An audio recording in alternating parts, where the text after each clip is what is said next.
Hello, everyone. I hope everyone is doing well and has had a great week. This week's pre-Shabbos video Dvar Torah is sponsored by Doctors Mady G. and Nelson P. Landy in honor of Tamima Hellman's bat mitzvah, and I want to personally thank the Landys for that very kind and warm sponsorship. Wishing Tamima Mazel Tov. This is a special Shabbos and weekend for myself and Ariella and the entire family. And of course, I want to make sure that everyone knows about, everyone is invited to a special Shalach to celebrate Tamima's bat mitzvah this Shabbos at 6:15 p.m. It's a special Shalach early. It's going to be even before the regular mincha, which will still be at 7:50. Again, 6:15 p.m. We look forward to as many people as possible to come and celebrate with Tamima and hear her Dvar Torah in honor of her bat mitzvah, which she'll share at that Shalach. In this brief Dvar Torah, I do want to speak, share a thought about the incredible human capacity of imagination. Imagination, a person can close their eyes and imagine and feel like they are somewhere else experiencing something. Creative authors, artists can use their imagination to create things, to create worlds that do not exist. And any human capacity can be used for good or for bad. Our imaginations, unfortunately, can help us create anxieties and fears. Our imaginations can increase the pull of desires, but imagination also, again, can be creative and beautiful and enhance our lives.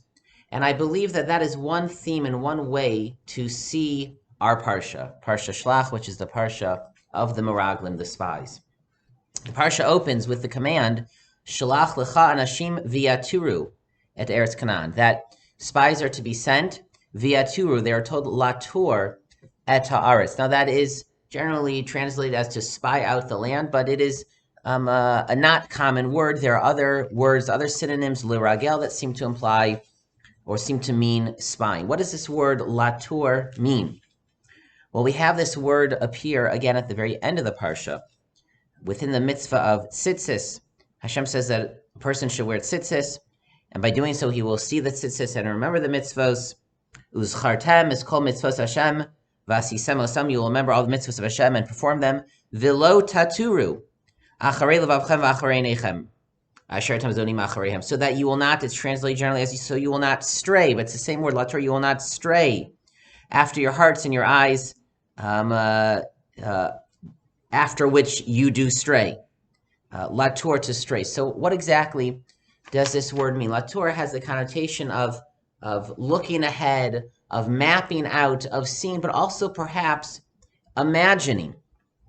It has a connotation, a resonance of imagining. The spies were meant to go to the land of Israel and come back with reports, and they would describe facts, but in the ideal world, they would have come back with excitement and with joy and with plans, and they would have presented a picture to the Jewish people that did not yet exist. The spies would have said, and we saw these beautiful rolling hills, and we could see ourselves building cities on top of the hills and planting vineyards along the slopes of the hills, and there was a certain bend in the water where we'll build a port, and there was a certain line that would have been natural to build a road, and they would have imagined the land for them. They would have seen the potential. But unfortunately, they did not come back with such a report. They did use their imagination. They did extrapolate of what would be or what could be, but not for the good. Instead, their imagination was caught in their fears and in their anxiety. And they were imagining what the wars would have been like. We will die. We will be cut down by the giants. They were imagining all of the bad things that could happen, likely or not. And perhaps that is why the antidote to the sin of the spies is the mitzvah of tzitzis.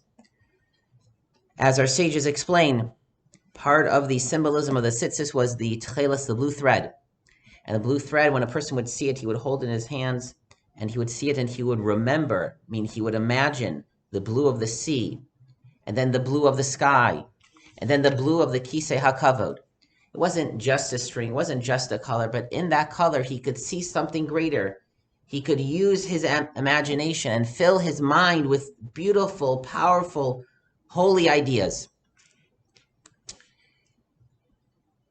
We all have imagination, and the fight is to control our imagination so it doesn't lead to anything negative, but just opposite, to use our imagination in holy, beautiful ways.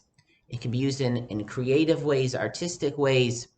It can also be used in the context of Torah mitzvos, that there are symbols, there are pictures, that are objects that are meant to represent things for us. When we light the Shabbos candles or see Shabbos candles burning, we can just see candles, or we can catch ourselves and use our imagination and see, standing in front of the candles, our mothers and our grandmothers.